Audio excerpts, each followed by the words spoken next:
I I just made I just went outside and had another cigarette near where I found the skull of the dog, and I remembered a whole lot of other things. When I went to San Jose de Uchupiamanas, I had my laptop and I got it working again. One of the videos that I had on the hard drive was a film called Children of the Same God, and I showed that to some of the children. I think it was just the children of Jesus Valdez, and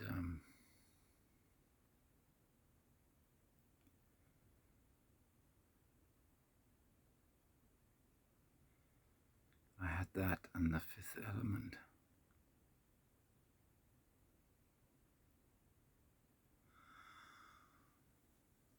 And what I was thinking about was, again, part of the play was my daughter's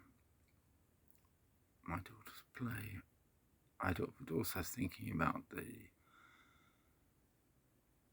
dialogues that Gregory Bateson had written, and most of Angel's Fear, which his daughter published posthumously, I think.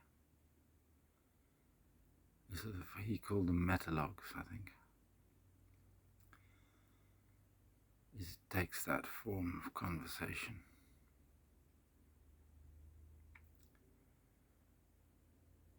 And Gregory Bateson was the son of William Bateson, who was a geneticist at St. John's College, and apparently he lived at the mill at Grantchester, according to that article I linked. But what I remembered was, in a lot of societies there are castes of people, or they become castes who do certain things, for instance butchers and soldiers.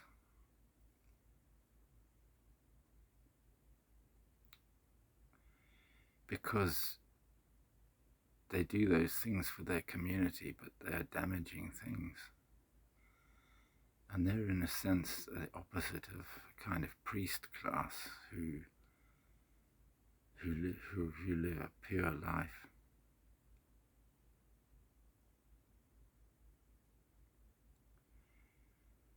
And in Bolivia, the medicine men,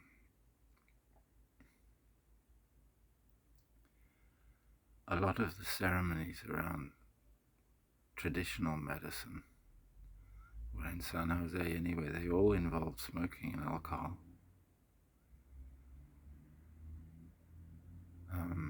And sometimes to excess. I know some of the meetings that I went to, I actually felt sick.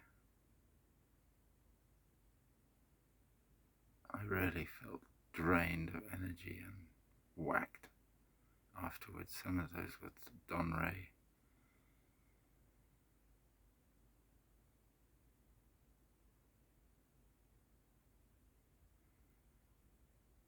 So it's more than possible that somebody did actually burn a little dog alive for me.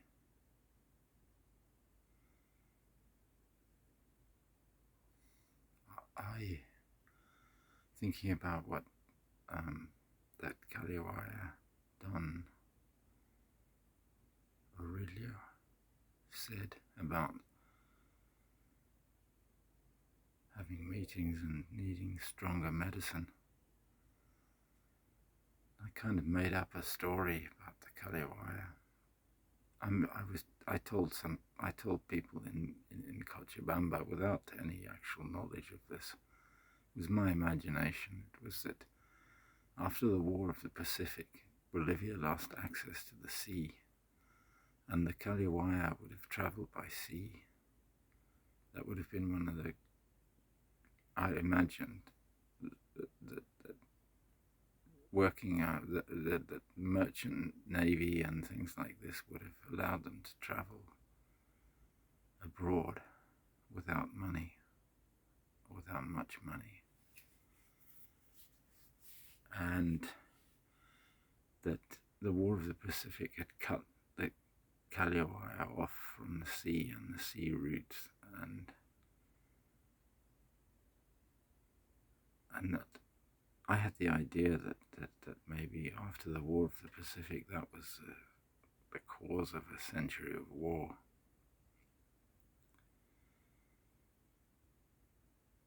The whole American century was a consequence maybe of the War of the Pacific. The second drug that I got in the bus terminal at Cochabamba was, I'm guessing it was opioid.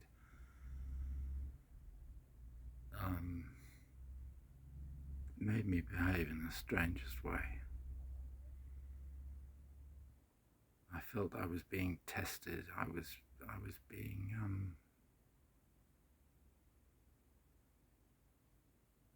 tested and chastised. All these things came on. I was supposed to find some students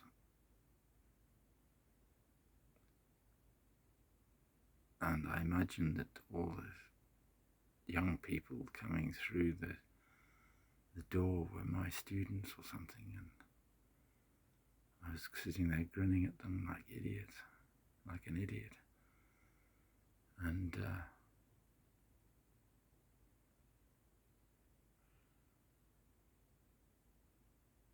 there was this beautiful Cholita thumbing away on a BlackBerry or something, sending messages, and I imagined she was part of the administration of this logic school that we'd set up.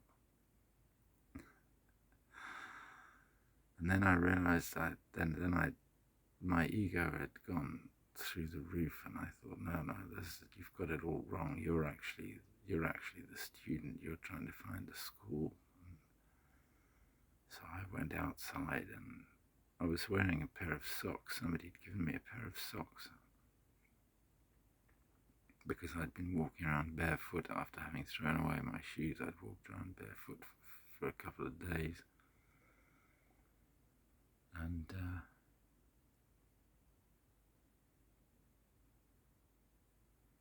I went round to what had been a Banco Cooperativo next to the bus terminal, between the gas station and the bus terminal, and there had been a car wash there. And when I left Cochabamba, they turned that bank that closed, and they turned it into a shop. And they'd also destroyed the car wash, but the car wash had been, I think it was running. And I was, in my imagination, I had to do something, and I found a barrel full of bits of old concrete reinforcing steel and things, and I took one of them out, and I hit myself on the head with it on the forehead several times, and I didn't feel anything. This is what makes me think it might have been an opioid. I hit myself quite hard with this thing. I must have had a few injuries. I don't know if there was any blood coming down. And then I decided, then I thought I have to do all this. No, the reason I did that was that I was supposed to navigate somewhere with my eyes closed, and I wasn't supposed to open them. And when I got to this barrel, I was feeling around in it and trying to work out what things were, and I did open my eyes, and that's why I hit myself on the head. And then I had at some point walked along the edge of the car wash. I think while with my eyes closed, while the brushes were turning, and I also had this very strange difference in judging size between my hands and my feet. So I was feeling things with my toes, and I would feel a little pebble or something, and then if I bent down and held it in my hand, my judgment based on the senses of my fingers was that the stone was very different size compared to how I felt with my toes. Because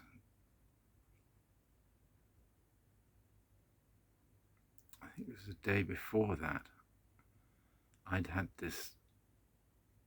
also had this amazing left foot, right foot temperature difference thing where I felt the ground was cold in some places and warm in others. I don't know why I thought that was left and right. It wasn't, it was just I had this hypersensitivity to, and it was just based, you often see opposite funeral parlors in Bolivia. On one side of the road there's a funeral parlor, and there's a nearly identical funeral parlor on the other side of the road.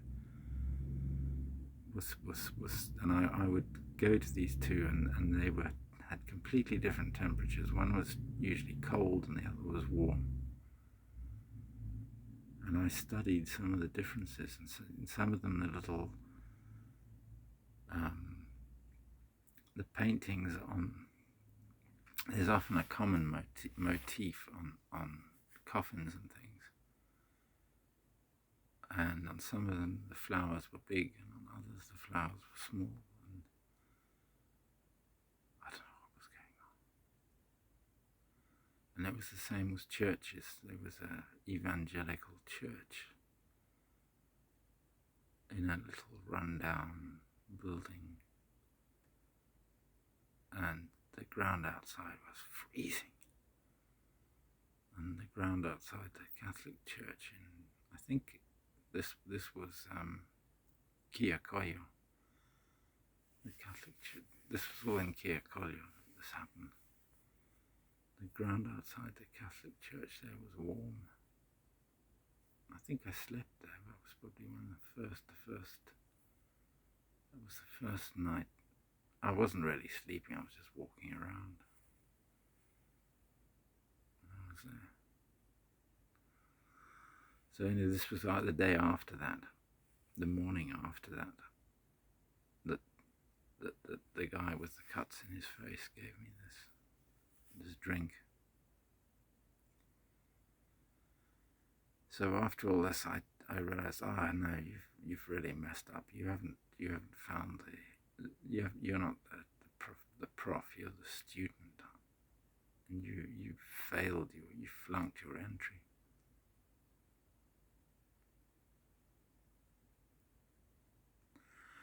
So I went to the cooperative bank, which had a security guard outside it, and I walked in, probably with blood on my face, with my eyes closed.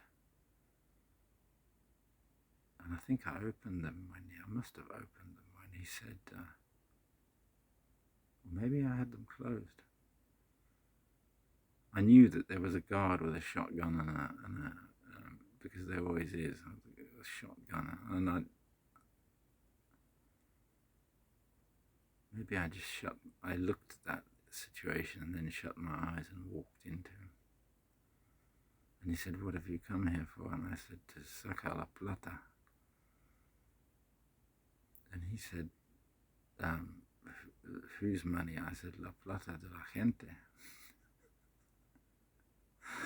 And I quite deservedly got a face full of pepper spray. And so I crouched down on the floor wearing my socks and jeans and think I had my backpack on. I just crouched down on the floor and made myself into a little ball so that he couldn't drag me out. But he did. He just picked me up by the backpack or something and dragged me outside. And I just stayed there in a little ball on the ground and pretended to be dead.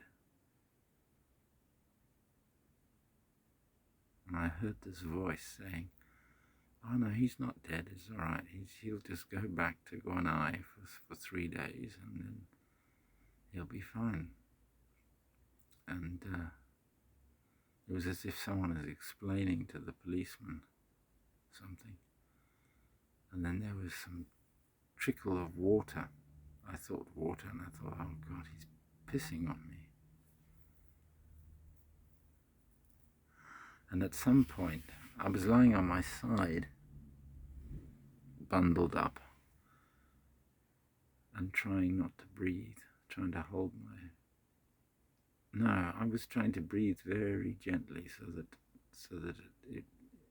my expansion of my lungs wouldn't show. But at some point he sprayed something in my nose, and I thought imagined it was the pepper spray, and I thought, my goodness, I better not inhale. And so I just held my breath for a couple of minutes, and I thought, no, I've got to breathe.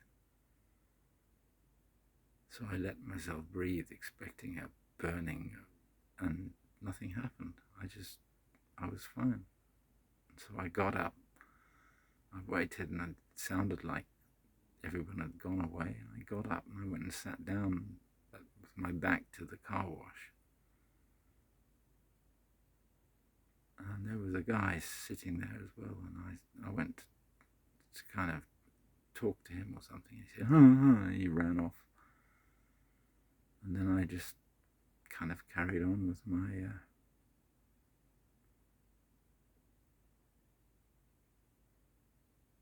day. But I went, at some point I thought, I've got to get some more of that drink. But I didn't know what it was. And the liquor sales all the way up the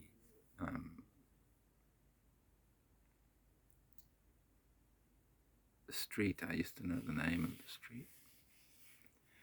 It's the one that leads from the entrance of the bus past the escuela on the corner where Doña Lourdes and her family have had their stall outside the secondary school, Simon Bolivar. Along that road, you go up and you get to a park, and you carry on, and then you go up past La Cancha towards La Cancha.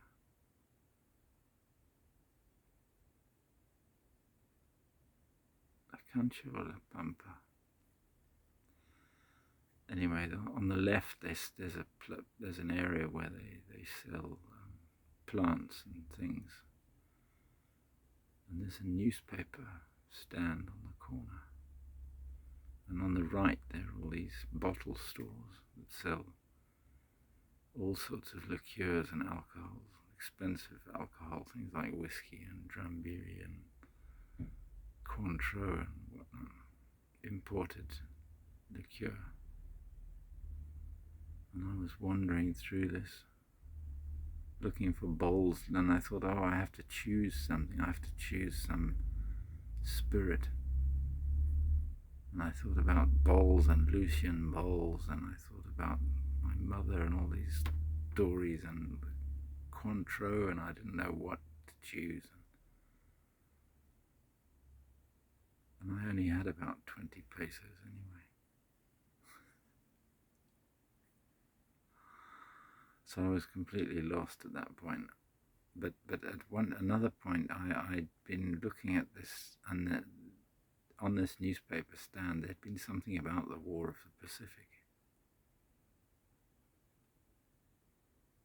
And I thought, oh, I'm the commander of the War of the Pacific. That's what this is all about. And then again I got this rebuke, no, you're not, you're just an idiot. And so I lay down back on the ground again and actually did a somersault on the ground, and I nearly knocked the whole thing over. Somebody made an excuse for me.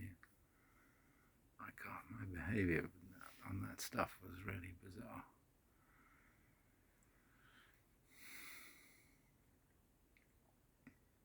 And it took quite a while to wear off. I just wandered around that area, which at the time wasn't a very safe place, and especially at night.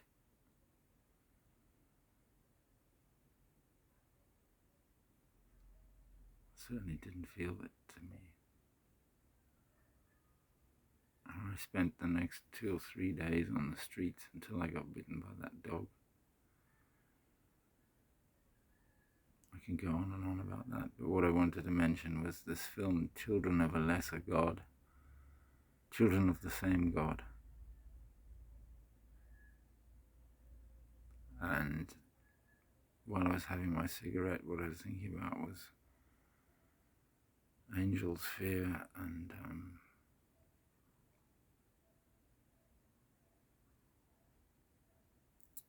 what I said 2 o'clock yesterday morning about hijos de Dios and hijo de Dios, and certain castes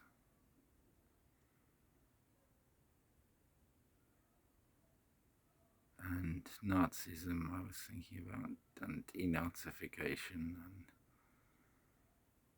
people having to do, you have to watch Children of the Same God to understand what I'm talking about here. I'm not going to be the only fool rushing into this one. We're going to do this together, this movie. And I also wrote some crazy stuff about La vita è bella, la vita è bella, and the strange ending where I think it's a dream he has, and he's wandering through the dark and he finds you don't know whether it's a pile of bodies or a pile of gold.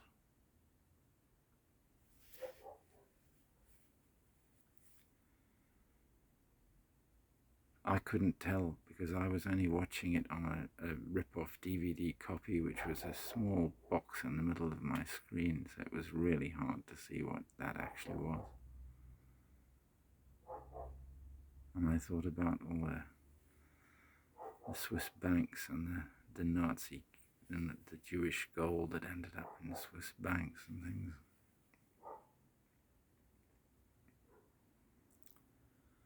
And castes of people who end up doing dirty deeds.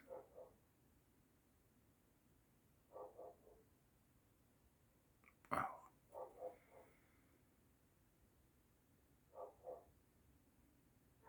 I think I'll leave it at that.